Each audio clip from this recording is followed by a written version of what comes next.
যুক্তরাষ্ট্রের বিধ্বস্ত যুদ্ধবিমানের পাইলটের খোঁজে দুর্ঘটনাস্থলে ইরানের মানুষ। হরমুজে সচল ইরানের টোল বুথ পার হলো 4 জ্বালানি তেলের জাহাজ। পাইলট উদ্ধারে অভিযান, ব্যাপক হামলার মুখে মার্কিন যুদ্ধবিমান, হেলিকপ্টার। বিধানসভা নির্বাচনে আবার খেলা হবে, দুর্দান্ত খেলা হবে বললেন বিজেপিকে মমতা। সর্বশেষ জানাবো, সক্রিয় পাকিস্তান, ভারত কি কোণঠাসা হচ্ছে? শিরোনাম শুনলেন, এবারে বিস্তারিত। যুক্তরাষ্ট্রের বিধ্বস্ত যুদ্ধ বিমানের পাইলটের খোঁজে দুর্ঘটনাস্থলে ইরানের মানুষ।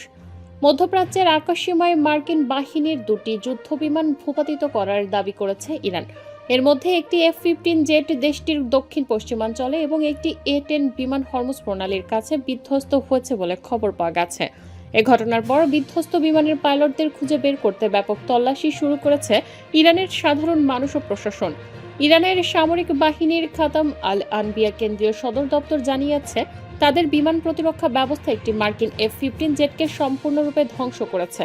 এর কিছুক্ষণ পরেই উপসাগরীয় অঞ্চলে একটি A-10 বিমান ভূপাতিত করার কথা জানায় তেহরান। নিউ ইয়র্ক টাইমসের প্রতিবেদন অনুযায়ী A-10 বিমানের পাইলট নিরাপদ থাকলেও F-15 বিমানের একজন ক্রু সদস্য নিখোঁজ রয়েছেন।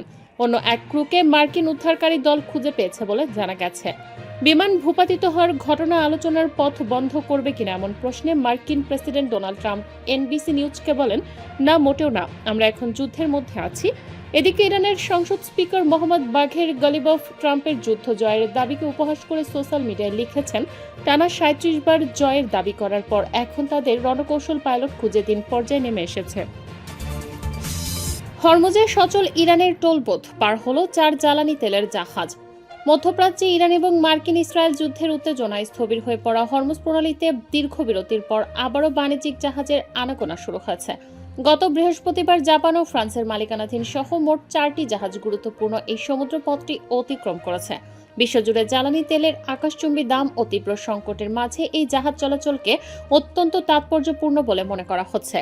যুদ্ধকালীন পরিস্থিতিতে হরমুজ প্রণালী প্রায় বন্ধ হওয়ার উপক্রম হলে ইরান তাদের জলসীমায় লারাক দ্বীপের কাছে একটি বিশেষ অনুমোদিত রুট তৈরি করে।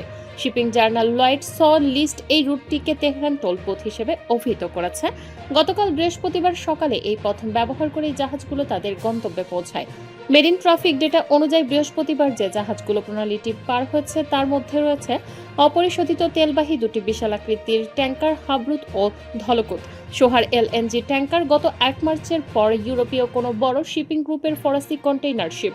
এদিকে যুদ্ধ পরবর্তী পরিস্থিতি মোকাবেলায় এবং সমুদ্র সীমা ব্যবস্থাপনায় নতুন এক উদ্যোগ নিয়েছে তেহরান। ইরানের রাষ্ট্রীয় সংবাদ মাধ্যমের তথ্য অনুযায়ী ওমানের সঙ্গে মিলে হরমুজ প্রণালীতে জাহাজ চলাচলের জন্য একটি শান্তিকালীন প্রটোকল তৈরি করছে ইরান। ইরানের উপপররাষ্ট্রমন্ত্রী কাজেম ঘরিবাবাদি রাশিয়ার সংবাদ সংস্থা স্পুটনিককে জানান, এই প্রটোকলটি মূলত যুদ্ধ শেষ হওয়ার পর কার্যকর হবে। এর মাধ্যমে প্রণালী দিয়ে জাহাজ চলাচলের মৌলিক নিয়মাবলী নির্ধারণ এবং সঠিক তদারকি নিশ্চিত করা হবে। পাইলট উদ্ধারে অভিযান, ব্যাপক হামলার মুখে মার্কিন যুদ্ধবিমান, হেলিকপ্টার। ইরানে মার্কিন যুদ্ধবিমান ভূপাতিত হওয়ার পর নিখোঁজ এক ক্রুকে খুঁজতে তল্লাশি চালিয়ে যাচ্ছে মার্কিন বাহিনী। ব্রিটিশ সংবাদ মাধ্যম দ্য টেলিগ্রাফের প্রতিবেদনে বলা হয়েছে, ওই ক্রুকে উদ্ধারে যুক্তরাষ্ট্রের স্পেশাল ফোর্সের সেনারা শুক্রবার রাতে ইরানে প্রবেশ করেছে। যুক্তরাষ্ট্রের দুজন কর্মকর্তার বরাতে CBS নিউজ বলছে, শুক্রবার নিখোঁজ পাইলটকে উদ্ধার করতে গেলে ইরানি বাহিনীর হামলার মুখে পড়েছে আরেকটি মার্কিন যুদ্ধবিমান ও একটি হেলিকপ্টার। CBS নিউজ জানিয়েছে, উদ্ধার অভিযানে যুক্তরাষ্ট্রের একটি A-10 ওয়ার্থগ যুদ্ধবিমান আক্রান্ত হয়। সেই সময় যুদ্ধবিমানের পাইলট সাগরে ঝাঁপ দেন, পরে তাকে উদ্ধার করা হয়। পাশাপাশি ইরানি অভিযানে থাকা মার্কিন দুটি হেলিকপ্টারের একটিতে ছোট্ট অস্ত্র থেকে গুলি চালানো হয়েছে।